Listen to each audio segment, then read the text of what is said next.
Assalamualaikum warahmatullahi wabarakatuh. Perkenalkan, nama saya Novianti Dewi Safitri dari Prodi Hukum. Saya akan mempresentasikan materi yang sudah saya ringkas. Bab 1, Identitas Nasional. Pentingnya identitas nasional. Ada 2 karakter. Yang pertama, karakter fisik, cara beribadah, kesenian, dan bahasa. Yang kedua, karakter batinnya, ideologi, nilai-nilai, dan tujuan nasional.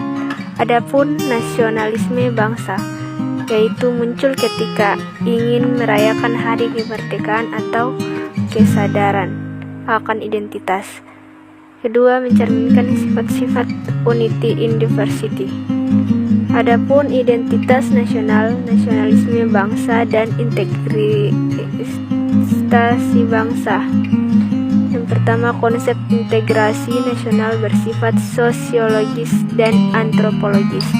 Yang kedua, integrasi nasional melibatkan kemampuan pemerintah untuk menerapkan kekuasaannya di seluruh wilayah.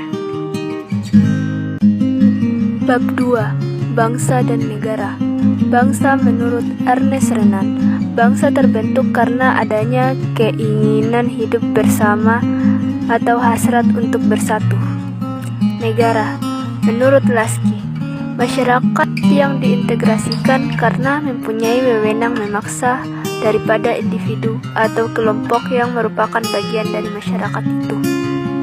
Syarat berdirinya negara: yang pertama, rakyat; yang kedua, wilayah; yang ketiga, pemerintah; keempat, kedaulatan; kelima, fungsi dan tujuan negara; dan terakhir, pengakuan dari negara lain.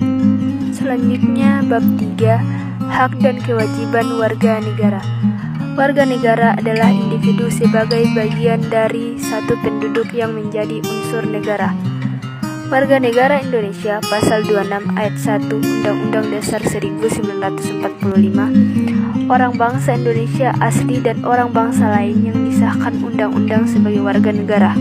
Perwujudan kesatuan organis antara dharma agama dan dharma negara. Dharma berasal dari bahasa Sanskerta yang memiliki arti kewajiban dan kebenaran. Dharma agama, kebajikan dalam menjalankan ajaran agama. Dharma negara, kebajikan terhadap negara berlandaskan nilai kesucian yang bersumber dari Tuhan Yang Maha Esa. Bab 4, Demokrasi dan Masyarakat Madani Indonesia. Demokrasi merupakan gabungan dari 2 kata dalam bahasa Yunani, yaitu demos yang berarti rakyat dan kratos atau kraten yang berarti pemerintah, sehingga demokrasi dapat diartikan sebagai pemerintah rakyat. Rakyat memegang peranan penuh, government from the people, by the people, and for the people. Selanjutnya, masyarakat madani, civil society. Menurut Mahasin 1995, masyarakat madani merupakan terjemahan dari civil society dalam bahasa Inggris.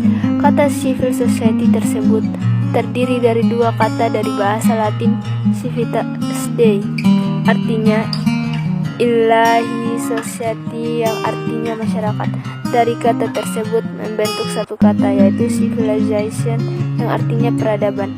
Oleh karena itu, civil society memiliki arti sebagai komunitas atau kelompok masyarakat kota yang telah memiliki peradaban yang maju. Bab 5, Otonomi Daerah. Dasar hukum otonomi daerah.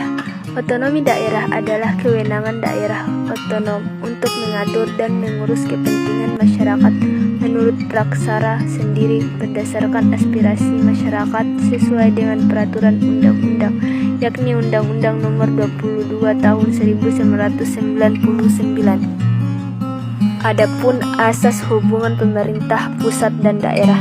Yang pertama, asas sentralisasi, yaitu negara kesatuan yang segala sesuatunya diatur dan diurus oleh pemerintah pusat, termasuk menyangkut kekuasaan pemerintah daerah.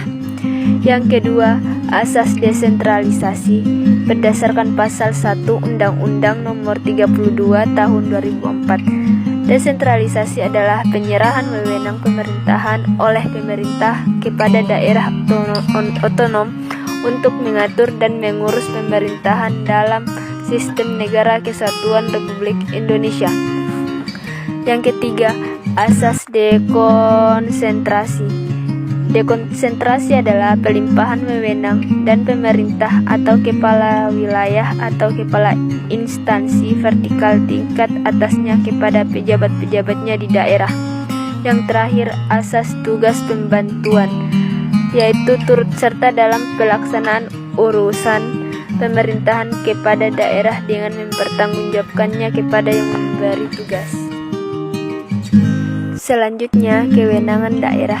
Undang-Undang Nomor 22 Tahun 1999 dan Undang-Undang 32 Tahun 2004, yaitu kewenangan otonomi daerah adalah semua urusan kecuali bidang politik luar negeri, bidang pertahanan keamanan, bidang moneter dan fiskal, bidang hukum dan peradilan, dan bidang agama. Selanjutnya, perangkat otonomi daerah. Yang pertama, pemerintah daerah. Kedua, Dewan Perwakilan Rakyat Daerah atau DPRD. Yang ketiga, lembaga teknis daerah. Keempat, dinas daerah. Kelima, wakil kepala daerah. Dan keenam, sekretariat daerah. Selanjutnya, prinsip penyelenggaraan otonomi daerah. Prinsip otonomi luas yaitu keleluasan daerah untuk menyelenggarakan pemerintahan sesuai wewenang yang diberikan pemerintah pusat. Prinsip otonomi nyata, keleluasan daerah untuk menyelenggarakan pemerintahan di bidang tertentu secara nyata yang tumbuh hidup dan berkembang di daerah.